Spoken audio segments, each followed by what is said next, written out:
P Sharks, it's Miss Amanda from the library. Happy March! It's National Women's History Month, and this month we're learning about the amazing women who have contributed to our history in the United States. Today we're going to read about an incredible woman who was both blind and deaf. I hope you enjoy learning about Helen Keller in I Am Helen Keller.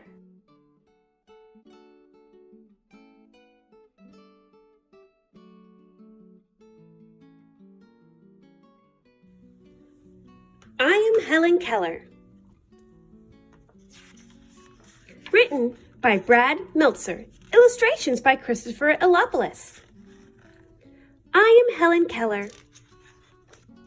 When I was little, I was just like you. I loved to play, I loved my dog, and I loved seeing all the bright, beautiful flowers. I also loved copying people. At 6 months old, I could already say, "Howdy! Howdy yourself. Tea, tea, tea. Did she just ask for tea? How'd she do that? What can I say? There's no stopping her."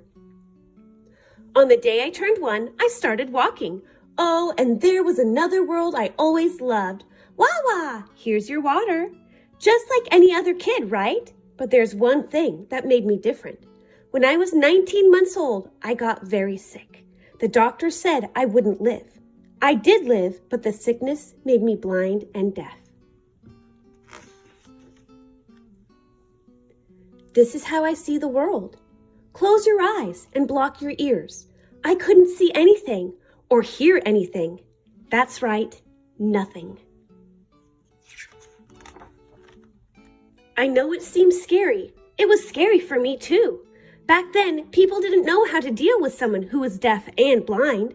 My relatives thought I was a monster. You see the way she behaves? She put her hand in my plate. She ate my food.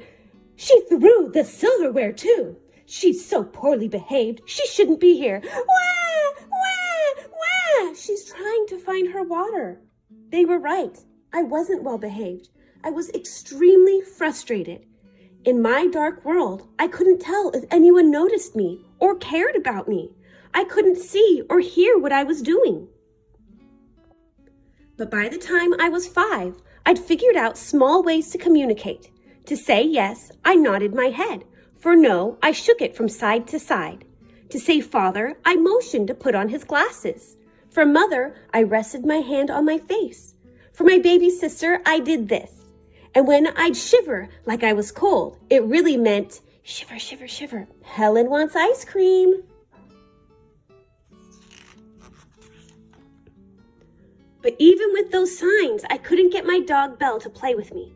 I didn't know how to speak, so I couldn't call her. I just wanted to play with my dog. The saddest part was I got used to a dark and silent world. People told my parents to give up on me, that I'd never be good at anything. They didn't listen though. After reading about another blind and deaf girl, my parents found something they hadn't had since I'd gotten sick. Hope. This says there are places that teach deaf and blind children. That's what she needs. She needs a teacher. We all do. Everyone needs a teacher. Still, I had no idea what the world was about to bring me. I never had a more important day. I was 6 years old. From the way my mother was hurrying, I knew something big was coming. I stood on the porch, waiting, feeling the sun on my face. Someone approached. I could feel footsteps. I reached out, thinking it was my mother. She pulled me into her arms. Her name was Miss Sullivan. She's the teacher who changed my life. In one of her first lessons, she gave me a toy doll. After letting me play with it, she spelled the word doll into the palm of my hand. D-O-L-L. Can you feel the letters? D-O-L-L. I could feel them, but I didn't know what letters or words were or how they worked. It didn't stop Miss Sullivan. One day we were arguing as she was trying to teach me the word mug and water. I got so upset, I took my new doll and smashed it on the ground. I got angry a lot back then. It was so hard for me. I was frustrated. Never losing her patience, my teacher took me outside. At a nearby spout, she put my hand under the running water. In my other hand, she spelled the word, W-A-T-E-R, W-A-T-E-R. Then she spelled it again, W-A-T-E-R. And again, and again, and again, and again. Water, water, water, water. You understand, don't you? You understand. I understood. From there, I realized that everything had a name. Every object I touched seemed to burst to life. Mother, lamp, table, father, dog, sister, teacher. And now when I wrote words in my teacher's hand, I had someone who could understand me. When you're learning something new, it's often hard. I started with words. My vocabulary grew fast. Eventually, I learned the meaning of the word love. I had given my teacher some flowers, so she spelled into my hand, I love Helen. Confused, I asked her, what is love? It is here, she spelled while tapping at my heart. I was still confused. It was hard to understand something I couldn't touch.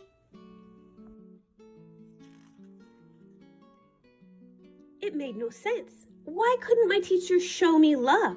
But then she explained, you can't touch clouds, but you can feel rain and know how happy flowers are to get watered. That is how love is. You can't touch love, but you can feel how happy it makes you. There in that moment, my whole world changed. It was as if there were invisible lines that stretched between me and everyone else in my life. Close your eyes. You can feel it too, your connection to your family and friends. Still, life was never easy. Without sight, I couldn't see people's faces. Without sound, I couldn't hear their voices. But one of my greatest breakthroughs came when I learned to do what you are doing right now. Reading. Read without eyes? How's she going to do that? You'll read with your fingers.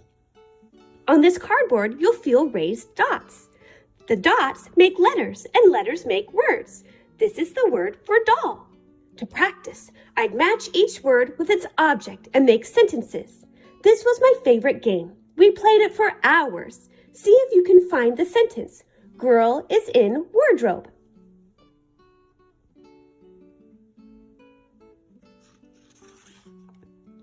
From there, I started reading real books, just like you. The only difference was my books were in Braille, which is a series of raised dots that you read with your fingers. Go ahead and move your pointer finger over the dots below. At first, it just feels bumpy, right? You'll get used to it. These dots spell my name, Helen. Want to read your name in Braille? Here is the alphabet. Run your finger pointers over the letters. Now close your eyes. There you go. You're reading just like me. To make reading even more fun, my teacher took me outside. She knew I loved feeling the sun on my face and smelling the pine needles. I read my book so many times I wore down the raised dots. There was The Arabian Nights, Robinson Crusoe, and one of my favorites, Little Women. In those pages, I met brave boys and girls who could hear and see. I am not afraid of storms, for I am learning how to sail my ship. One of Miss Sullivan's best lessons came when she showed me how plants grow. Feel these buds. Some buds open fast, others open slowly. A flower can only bloom if it's watered. When I was 9 years old, I wanted to learn how to speak. Even Miss Sullivan was worried about teaching me. She thought I'd get frustrated, but nothing would stop me now. To help me, Miss Sullivan took me to a teacher named Sarah Fuller, who would put my hand to her face and let me feel her tongue and lips as she made each sound. Yes, Helen, feel each sound like the vibrating strings on a piano. In an hour, I learned the letters M, P, A, S, T, and I. Ma! Now I could call my dog, and she'd come to me. At my 7th lesson, I spoke this sentence. The one sentence that I'd repeat over and over. I am not dumb now. As I got older, I didn't just learn to speak English. I learned French and German. For college, I wanted to go to Radcliffe at Harvard University. Maybe she should wait another year. Deaf and blind people don't go to college. I'm going. I wouldn't argue. There's no stopping her. At Harvard, most of the books weren't available in Braille, so Miss Sullivan spelled out many of the textbooks in my hand. That's how much I loved learning, and that's how patient and selfless Miss Sullivan was. I became the first deaf and blind person to earn a college degree. I wouldn't be the last. As I grew older, I wrote 12 books and visited 34 countries. But the most important thing I did was to make sure that other people with disabilities could get the same education I had. My family had the money to hire a private teacher. Not everyone is that lucky.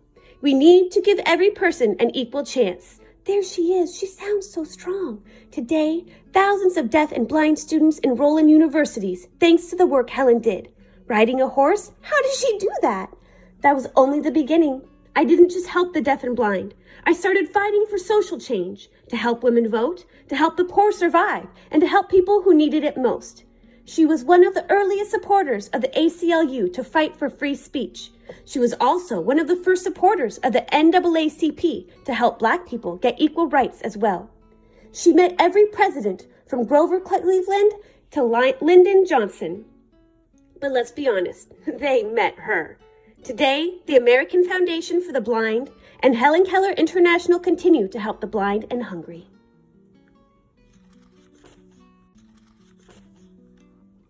In my life, they said I was different. They said I'd never be normal. But the truth is, there's no such thing as normal life. Every one of us is like a flower that must be watered. Every one of us is full of potential, and every one of us can overcome obstacles. Look at me. Hear my words. I may not be able to see, but I have vision. I may not be able to hear, but I have a voice. Think of your life as a hill that must be climbed. There's no correct path to get to the top. We all zigzag in our own ways. She's the first statue in the U.S. Capitol that's of a child. I really want to know, how'd you do all that stuff? I just decided I could. At some point, you'll slip. You'll fall. You'll tumble back down again. But if you get back up and keep climbing, I promise you, you will reach the top. Don't let anything hold you back. Our lives are what we make of them. There will always be obstacles, but there will always be ways around them. I am Helen Keller, and I won't let anything stop me.